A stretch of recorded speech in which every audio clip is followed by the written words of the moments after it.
Olá pessoal, como é que vocês estão? Como é que tá as coisas aí? Tá tudo bem? Como é que tá essa quarentena? Então, hoje nós vamos para a nossa terceira aula sobre seguindo a política, né? Seguindo no estudo da política. E o que a gente vai ver hoje é sobre governo, né? O que é governo, né? E algumas formas de governo, né? E a forma de governo baseadas na quantidade ou naquele que governa, né? Porque existem várias classificações, denominações para formas de governo. A gente vai ver esse modelo de forma de governo, tá? E o conceito de governo, né? Ele está ligado a quem administra o Estado, né? Quem governa, quem dirige o Estado. São termos, né? Governar e dirigir, a gente usa tanto para, são termos que a gente usa tanto para carro quanto para o Estado, porque a lógica é a mesma, né? É aquele que está guiando, que toma os rumos ao qual o governo vai ter, né? Essa é a ideia, esse é o conceito, é a ideia básica de governo, né?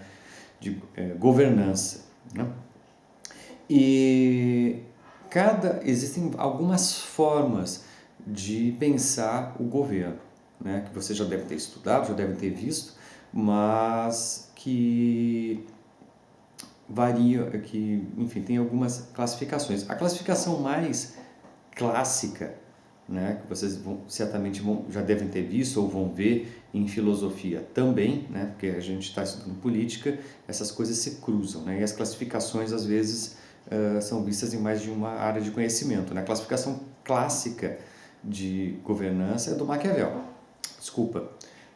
a classificação clássica do Aristóteles, né, que a gente leva até hoje. Aristóteles tem três modelos de classificação para governo, né, baseado no número de pessoas, né. A gente vai ter a monarquia, governo de um só, de uma única pessoa, correto? A gente vai ter a aristocracia, que é o governo dos melhores, dos aristocratas, né? Uma aristocracia é o governo daqueles que são mais competentes. Essa seria a ideia de aristocracia. E a gente vai ter a democracia, né, de demo, né, que é povo, né? A democracia é o governo de muitos, o governo do povo, né? E a ideia de povo aí são muitas pessoas, tá? Essa é a forma básica do conceito de governo. E ainda existe um modelo de Maquiavel, né?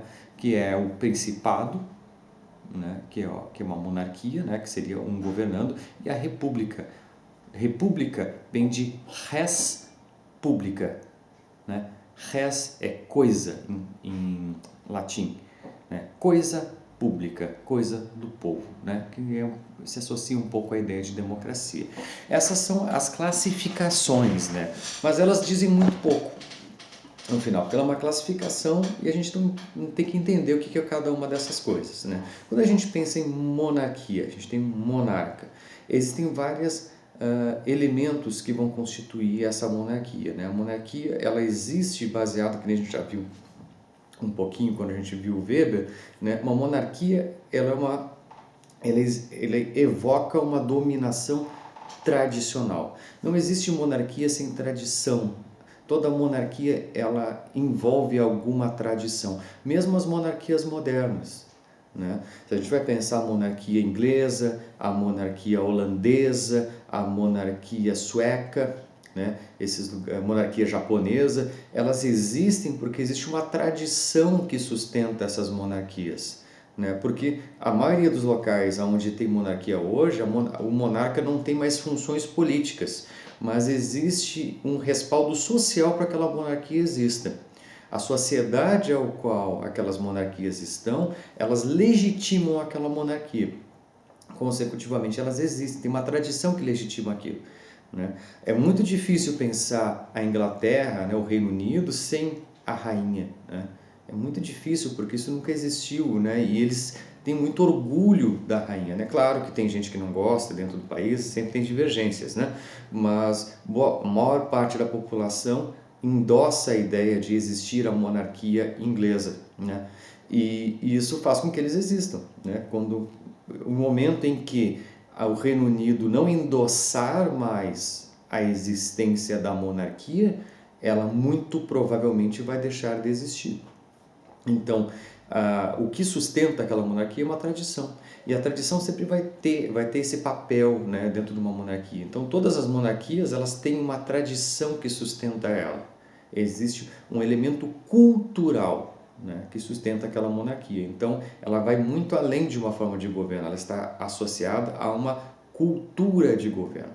E isso é muito importante, porque quando a gente pensa em ambientes políticos, a gente esquece, muitas pessoas, né, quando a gente vê em debates, elas tratam o ambiente político como se ele fosse técnico. De fato, ele tem uma dimensão técnica, tá? Existe uma dimensão técnica na política, existem mecanismos, existem formas de organização política que são técnicas, tá? Que são mecanismos de funcionamento da política. Ok, mas toda política também envolve uma cultura, né? Uma cultura política, uma forma de organização política que tem a ver com a história do país ao qual a política está inserida. Por isso que cada lugar tem peculiaridades nas suas democracias, né? Quando a gente vai pensar numa democracia, né, que é o governo do povo, e povo entendido é aqueles que são considerados povo, isso vocês já devem ter visto em história principalmente, né, que a ideia de povo, aquele que é cidadão, não é, hoje ela é horizontalizada, né? Todo mundo acima de 18 anos é cidadão, né? Todo mundo. Mas em outras épocas não era assim, existiam restrições à ideia de cidadão, né? Na Grécia Antiga eram só quem era proprietário de terra, né? Quem, escravos estrangeiros não eram cidadãos.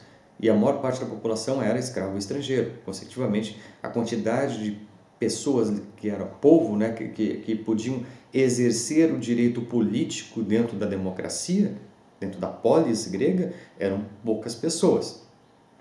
Em Roma é a mesma coisa, cidadão romano, né, o título de cidadão romano não era legado a todo mundo, né, eram só algumas pessoas que recebiam o título, que eram cidadãos romanos. E essas pessoas que tinham esse título tinham direito a voto, isso não era para todo mundo que pertencia ao território romano, né, território de Roma. Consecutivamente, não é algo horizontal, né? Existia uma hierarquia, existia uma verticalidade no processo de se tornar cidadão. Hoje não, né? Essa ideia mudou, a gente vive uma democracia ampliada, né? Que é uma democracia moderna, em que ela praticamente todo mundo pode se submeter ao jogo político, né? De diversas formas, né? Qualquer pessoa maior de 18 anos não só pode votar, mas como pode se candidatar, né? Alguns cargos têm limite de idade, né? Tem idade mínima, né? Presidente tem idade mínima, se não me engano, o governador também. Tem alguns cargos que têm idade mínima, mas a pessoa atingindo a idade mínima ela pode se candidatar, seja lá quem for, né? Ela não precisa ser filho de político, ela não precisa ter dinheiro, ela não precisa ter nada, ela precisa, enfim, se candidatar e, além disso, conseguir os votos, né? Conseguir fazer sua campanha. Então, qualquer um saído de qualquer local da sociedade brasileira pode se candidatar e se tornar e assumir um cargo político, né? Essa é a ideia. Só que esse é um dos conceitos, né? É uma das formas. Aí, claro, tem a aristocracia, que é o governo dos melhores. A aristocracia seria entre aspas, um governo meritocrático, né? A aristocracia seria um governo no qual as melhores pessoas, né, as pessoas mais aptas a ocupar determinados postos deveriam ocupar aqueles postos. Teria que criar mecanismos para julgar se a pessoa é apta ou não. A aristocracia, ela é um modelo extremamente segregacionista, né? Ela não é todo mundo que pode participar do espaço político, é só os melhores, né? Então ela, seja lá o que for isso, né? O que for, seja ser os melhores. Então ela é por excelência uma forma de governo excludente. Ela vai excluir muita gente porque não é considerado melhor, né? Então ela não é para todos e ela tem essa lógica de que pessoas muito qualificadas, muito bem equipadas, elas consigam ocupar postos-chave, né? É um pouco dessa ideia, né? Essa ideia ainda que a gente acaba tendo, né, que Muitas vezes vocês devem ter escutado isso, né? Que para a pessoa devia ter vestibular para político, devia ter curso para político, né? Que político devia ter curso superior. Assim, uma coisa que tem que ser entendida, que é muito importante quando a gente fala de política, é que existe uma separação, tá? Vamos pegar o seguinte, eu e vocês, né, a gente participa da política. De alguma forma, a gente acessa as coisas, pode dar nossa opinião, a gente pode votar, a gente pode fazer uma série de coisas, tá? Essa é a nossa participação política. A gente até pode se informar, discutir, debater sobre alguma coisa que um político fez, que a gente gostou ou não gostou, emitir a nossa opinião, escrever textos, enfim, a gente pode fazer várias coisas para expressar aquilo que a gente pensa sobre o contexto político, né? E tentar entender o contexto político que a gente está. Ok. Mas ser político envolve uma outra dimensão. E essa outra dimensão está relacionada aos mecanismos internos à política, que a gente, estando fora do universo político, não entende. Por quê? Para fazer qualquer coisa dentro do universo político, existem acordos que têm que ser feitos, existem processos que têm que ser cumpridos, existem ritos jurídicos que têm que ser cumpridos, né? Existem protocolos de ação, existe uma série de coisas que quem não está dentro do universo político não entende como é que funcionam, né? Porque é uma atuação muito específica e isso faz com que essa complexidade do universo político, interna ao universo político, faz com que a gente tenha uma dimensão política do político profissional. O bom político, aquele que tem uma trajetória política de sucesso, em geral, é uma pessoa com uma trajetória política de longa data. Muitas vezes essa pessoa começou a entrar no universo político ainda na juventude, né, nos grêmios estudantis, depois foi para esses para tipo a UNE, né, que é a União dos Estudantes, né, a União dos Estudantes, né, que essas associações de estudantes, né, que tem papel político, depois se candidata a um partido, depois concorre para vereador, depois vira deputado, depois vira governador, depois vira deputado estadual, federal, senador, enfim, as pessoas em geral dentro do universo político elas têm uma trajetória política e essa trajetória política é longa, né? Porque entender não só o que eu posso fazer como político, mas como eu posso agir como político exige um grande esforço. E esse esforço, ele envolve estar dentro, porque não existe, ao contrário de outras áreas de atuação, não existe uma universidade para político, né? Eu não aprendo isso em um curso no que eu tenho que fazer e como eu tenho que fazer, né? Essas coisas são aprendidas, via de regra, na prática política. Então, no fundo, os políticos eles são treinados no modelo antigo, muito semelhante ao que existia na época das corporações de ofício, né? Que as famílias eram, sei lá, de artesãos, né? Faziam sapatos, por exemplo, desde criança a pessoa aprendia a fazer sapato. O universo político é um pouco disso, as pessoas muito jovens, né? Ainda na época da escola ou na faculdade, começam a se engajar dentro dos espaços políticos que existem nas escolas, universidades, e a partir disso elas começam ou nas comunidades, né, nas associações de bairro também emerge bastante político, né? E nesses espaços políticos, seja na região onde eu moro, seja na universidade, seja nos espaços que eu frequento, vão dando conhecimentos para essas pessoas vão adentrando dentro do espaço político, se tornam políticos profissionais, né? E a profissionalização da política é um evento que ocorre, né, não só no Brasil, mas no mundo, né? Isso não é um problema em si, tá, pessoal? A profissionalização da política, ela não é um problema. O problema é quando essa profissionalização ela vem associada a elementos negativos, por óbvio, né? A gente acaba tendo, no contexto brasileiro, um problema sério de corrupção e de outras ordens, né? Que é notório, né? Não vou ficar falando sobre isso, porque todo mundo sabe, né? Sai nos jornais constantemente escândalos de corrupção e tudo mais.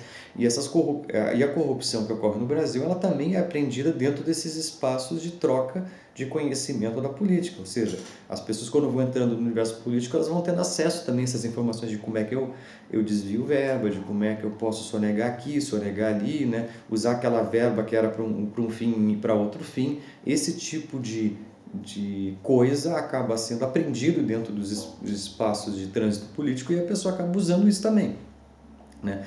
Então, isto tem a ver, né, em boa medida com a cultura política que a gente tem, né? A cultura política que a gente vive hoje, ela acaba tendo esses meandros, né? E essa ideia, né, nessa democracia que a gente vive, ela tem essas características, né? E além disso, né, a gente acaba tendo essa diferença, né, entre uma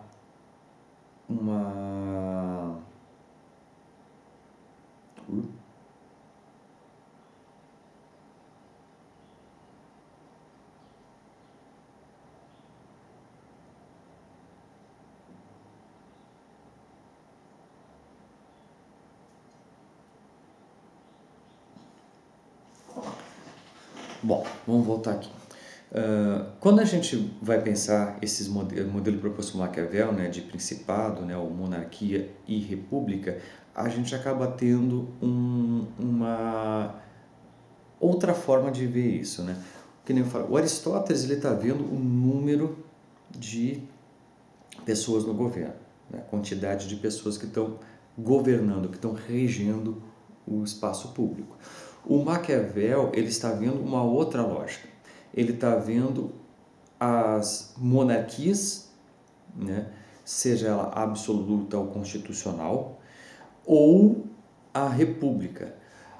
São duas formas de ver a coisa, porque quando a gente admite a possibilidade de monarquia, mesmo que ela seja constitucional, existe uma constituição que limita os poderes do monarca, ele não é uma monarquia absoluta, né? Monarquia absoluta, o governo é a extensão daquilo que o monarca quer.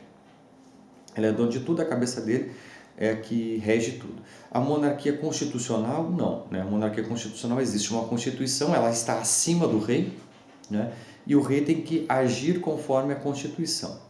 Isso limita, embora ainda seja um que governe, limita muito a ação do governo, do governante, né? Essa é uma possibilidade de monarquia, né? Depois, mais modernamente, tem a monarquia parlamentar, que é outra coisa, tá? Mas estou falando de monarquia absoluta e monarquia constitucional, tá?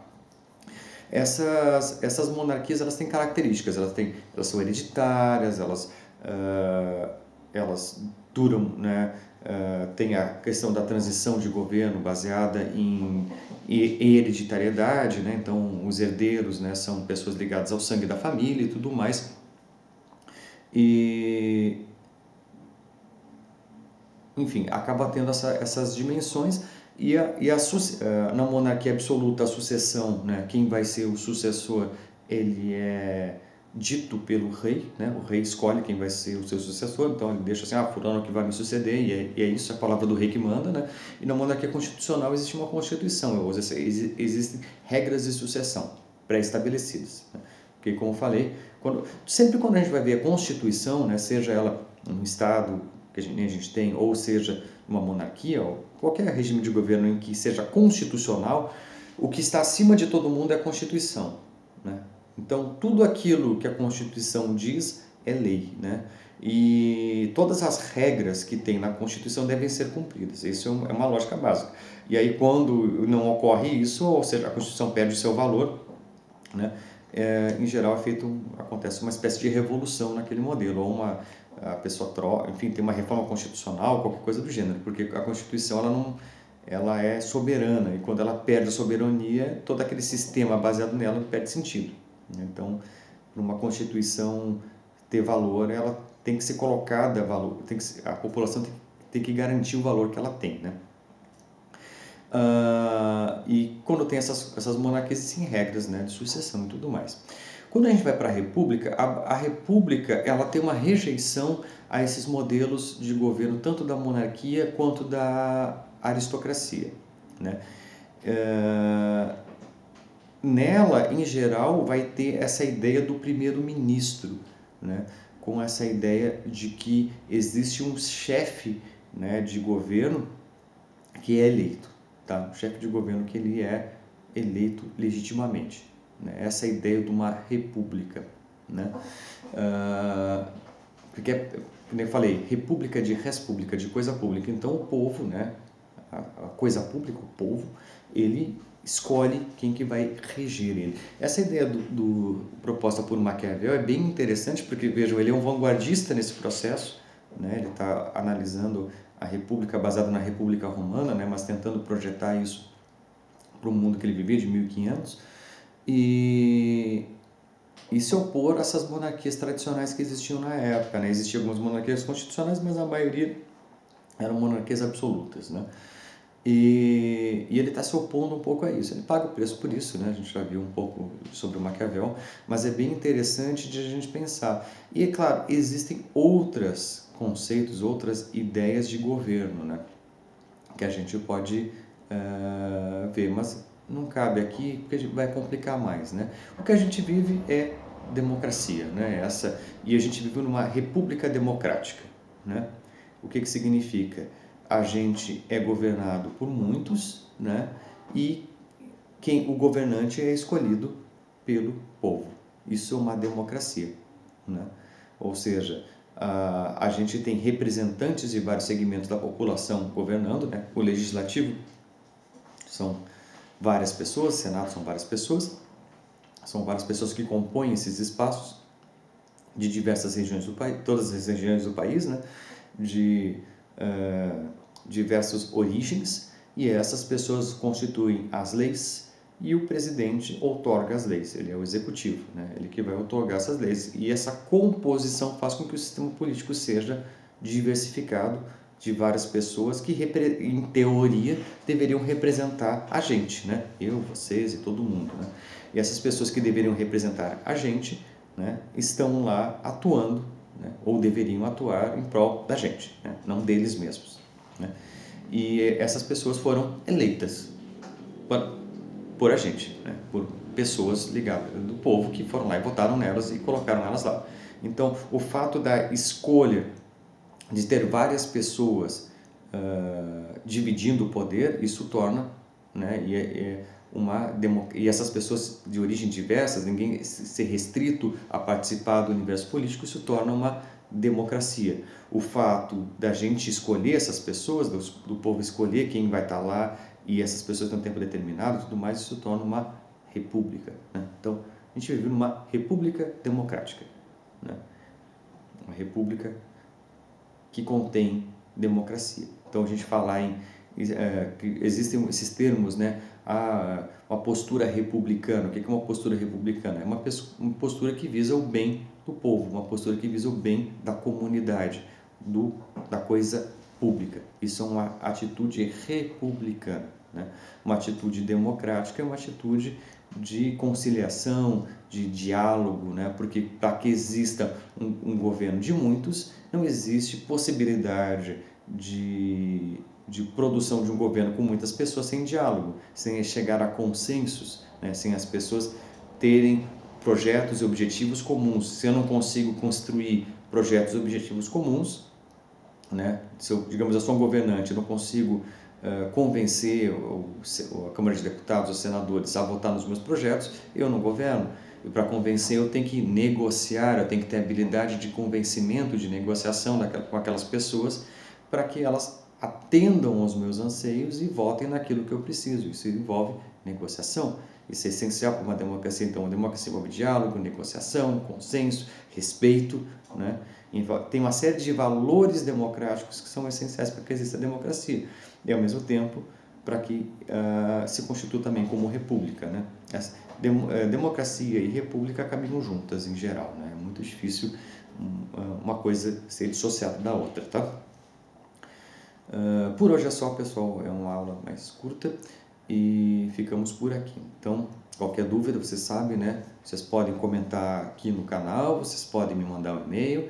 Na medida do possível, eu vou produzindo coisas para vocês. Se vocês tiverem interesses fora do universo da aula, vocês podem enviar e-mail ou comentar aqui e eu vou construindo materiais para vocês. Esses materiais extras, obviamente, eles não têm exigência alguma, né? Eu vou produzir, assiste quem quer, quem não quiser não assiste. Vão ser materiais extras, né? A partir das curiosidades de vocês, né? Aquilo que vocês tiverem curiosidade de ver ou entender, vocês me perguntem, né? Já que aqui no segundo ano a gente está trabalhando questões políticas, se vocês tiverem algum interesse sobre alguma coisa relacionada à política, né? Vocês, ou fora da política também, vocês podem perguntar que na medida do possível eu respondo, né? Ou através do e-mail, ou comentário, ou enviando, ou gravando um outro vídeo para vocês, tá bom? Então fiquem bem aí, lavem as mãos, fiquem em casa, se cuidem e nos vemos na próxima, tá? Um grande abraço a todos.